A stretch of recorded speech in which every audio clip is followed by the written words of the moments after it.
Assalamualaikum warahmatullahi wabarakatuh. Apa kabar anak-anakku sekalian? Siswa-siswi SMK Tarunajaya Prawira Tuban. Hari ini kita bertemu lagi dalam pelajaran Bahasa Indonesia. Melanjutkan materi yang kemarin mengenai pengayaan buku fiksi dan buku non-fiksi. Butir-butir buku non-fiksi sudah dijelaskan oleh Bu Nur Inaya. Dan selanjutnya adalah kita akan membahas tentang apa itu fiksi dan apa saja buku-buku yang termasuk buku fiksi. Di sini nanti pada akhirnya kita akan berusaha untuk bisa menulis sebuah resensi.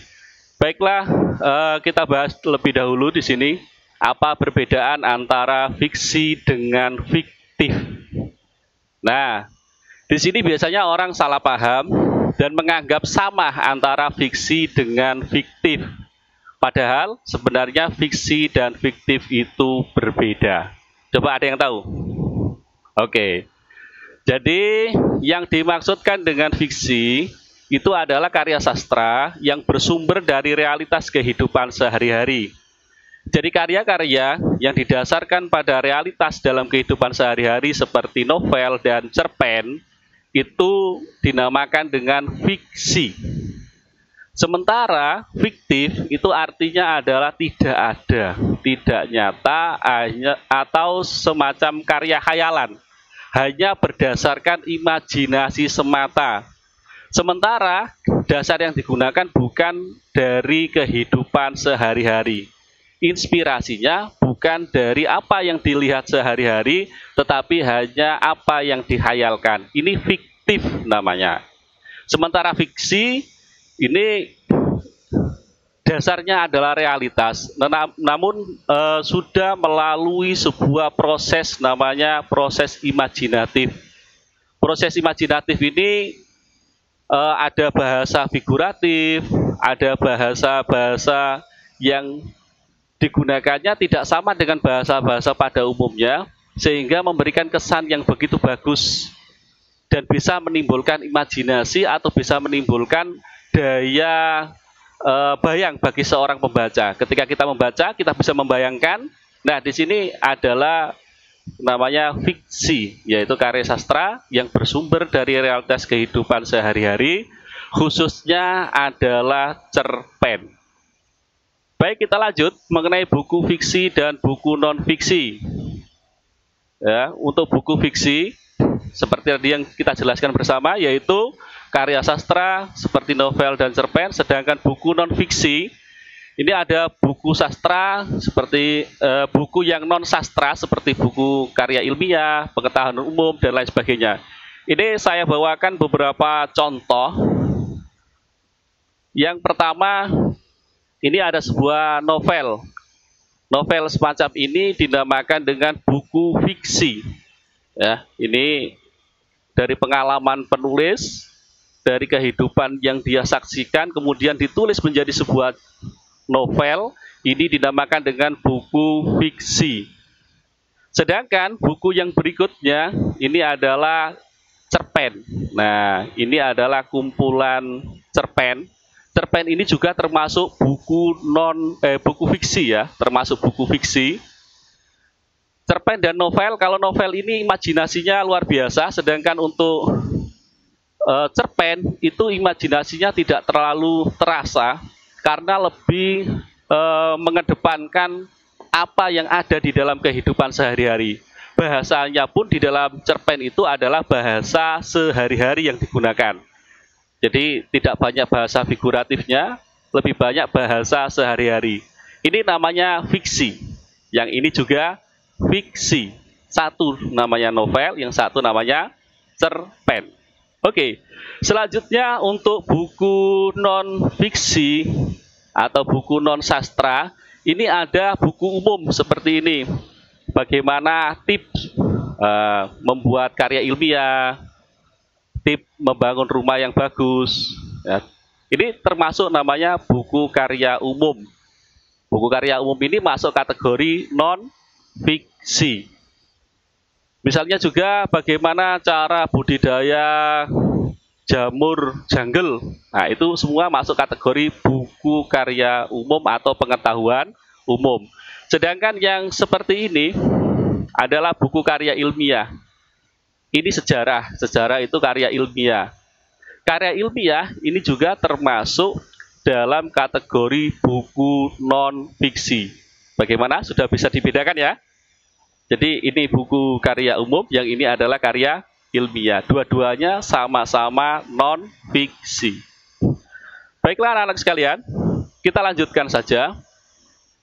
Tugas kita selanjutnya adalah bagaimana kita membuat sebuah resensi.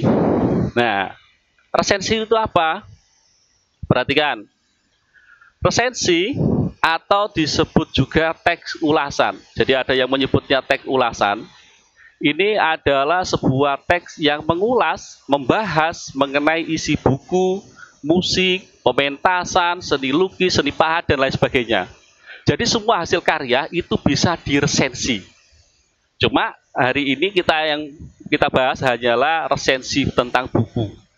Untuk resensi buku, ya, resensi buku berarti membahas, mengulas isi buku yang dibaca untuk diterbitkan melalui media cetak. Jadi hasil tulisan kita, hasil ulasan kita itu nanti kita kirimkan ke media cetak, kemudian diterbitkan di media cetak itu. Tujuan utamanya adalah agar dibaca oleh masyarakat secara umum, sehingga masyarakat tersebut tertarik untuk membaca buku tersebut. Nah, resensi buku itu ada buku fiksi dan ada buku non-fiksi. Pada dasarnya, buku fiksi maupun buku non-fiksi itu cara melakukan resensinya sama.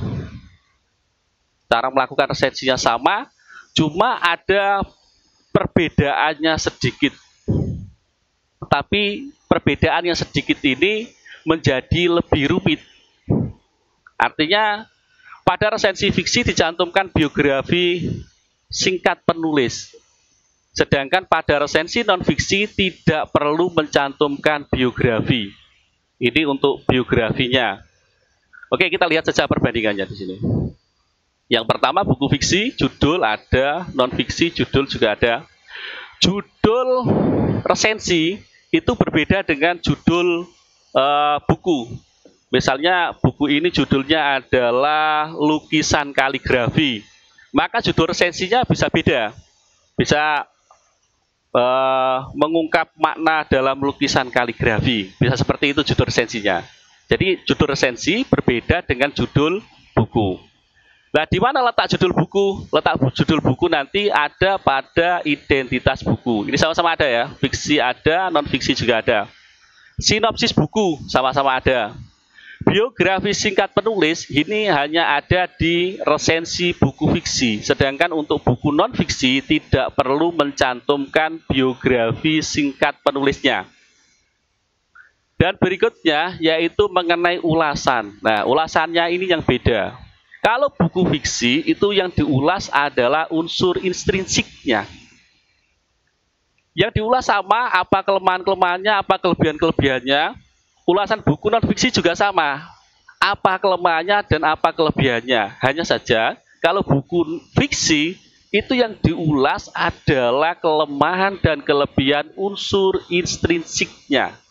Sedangkan untuk buku fiksi itu yang diulas ya secara umum saja, sehingga lebih mudah mengulas atau membuat resensi buku non-fiksi dibandingkan dengan mengulas buku fiksi. Karena buku fiksi ini lebih rumit. Tapi gak apa-apa, nanti kita tetap belajar menulis resensi fiksi. Kenapa fiksi yang kita utamakan? Karena kalau kita bisa membuat resensi fiksi, otomatis bisa membuat resensi buku non-fiksi. Bahkan kita nanti bisa meresensi karya musik, bisa meresensi karya lukis, dan lain sebagainya. Dan yang terakhir sama, yaitu saran untuk membaca.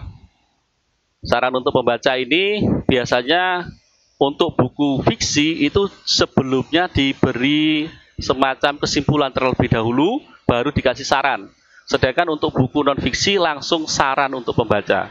Misalnya, buku ini sangat bagus bagi Anda yang ingin mengikuti lomba karya ilmiah, Karena di dalam buku ini dibahas secara singkat dan jelas mengenai trik-trik memenangkan lomba karya ilmiah. Semacam itu berarti masuk kategori saran untuk pembaca. Baik anak-anakku sekalian, yang terakhir, perhatikan, ini yang paling utama adalah kita membahas tentang resensi buku fiksinya. Apa saja yang ada di dalam resensi tersebut? Yang pertama adalah judul resensi. Kemudian yang kedua yaitu identitas buku. Identitas buku itu terdiri dari judul. Judul biasanya ada di depan, di cover. Bisa juga judul kita lihat di halaman berikutnya. Di sini ada identitasnya. Nama penulisnya siapa, kemudian penerbitnya, tebal buku juga bisa kita lihat di halaman sebelum daftar isi ini, atau halaman dalam, sampul dalam. Bisa juga dilihat langsung terakhir. Oh, ini terakhir halamannya adalah 134, berarti tebal bukunya adalah 134. Ini namanya identitas buku. Jadi ada judul resensi sendiri, ada identitas buku yang terdiri dari judul, nama penulis, nama penerbit, kemudian tebal halaman buku. Bagaimana dengan harganya? Harga nggak usah ditulis, karena harga tidak masuk pada identitas buku. Harga itu urusan tokonya ya. Selanjutnya yang ketiga, sinopsis buku. Sinopsis itu bisa kita dapatkan di belakang. Kalau kita malas membuat itu, di belakang sudah ada sinopsis. Tapi sebenarnya sinopsis itu adalah ringkasan dari semua yang kita baca, atau abstrak. Abstrak atau abstraksi dari isi seluruh buku, itu yang dimaksudkan dengan sinopsis. Jadi secara singkatnya seperti apa? Lalu dilanjutkan dengan pembahasan mengenai biografi singkat penulis. Penulis ini siapa? Ini bisa dilihat di belakang buku. Ini misalnya ada tentang pengarang. Nah, tentang pengarang. Di sini memuat tentang siapa beliaunya ini, namanya siapa, tanggal lahirnya berapa, karyanya apa saja. Sudah ada di bagian belakang buku. Ya. Terus ulasan unsur intrinsik, mulai dari temanya apa dan bagaimana, pemilihan temanya seperti apa kelemahan dan kelebihan dari pemilihan temanya, unsur intrinsik yang lain misalnya alur yang dipilih seperti apa, kemudian bagaimana tentang latar yang dipilih. Latar yang dipilih ternyata mengesankan sebuah tempat belajar yang ideal dan lain sebagainya. Ini membahas, berarti yang dibahas adalah kelebihannya. Tapi juga ada pembahasan tentang kelemahan. Kelemahan ini biasanya rata-rata terletak pada sulitnya diksi yang dipilih, atau ada bahasa-bahasa yang membuat pembaca kurang paham. Kalau dalam karya fiksi biasanya alur yang dibuat itu kurang bagus, sehingga terjadi kelemahan-kelemahan di sana, atau tidak nyambung antara setting yang dibuat dengan tema yang disampaikan. Dan yang terakhir adalah saran untuk pembaca. Saran untuk pembaca itu kita sebagai penulis resensi memberikan saran kepada para pembaca supaya mau membaca buku tersebut. Jadi yang disampaikan adalah kelebihannya berarti ya. Jadi buku ini sangat bagus sekali bagi Anda yang ingin mengetahui bagaimana kehidupan dalam pondok pesantren. Sekaligus ada pesan-pesan agama yang bisa kita dapatkan. Begitu pembaca akan terkesan, kemudian dia berusaha mencari buku tersebut, entah pinjam, entah beli, lalu dia akan membaca buku-buku tersebut. Demikian ya anak-anak sekalian. Untuk contoh resensi bisa kalian unduh ya, kalian unduh di aplikasi Taruna Sinau. Di sana sudah kami siapkan contoh-contohnya lengkap. Kalian tinggal mengunduhnya, kalian bisa mempelajarinya. Ya. Jadi keterangan saya singkat saja. Cukup sekian, saya akhiri. Assalamualaikum warahmatullahi wabarakatuh.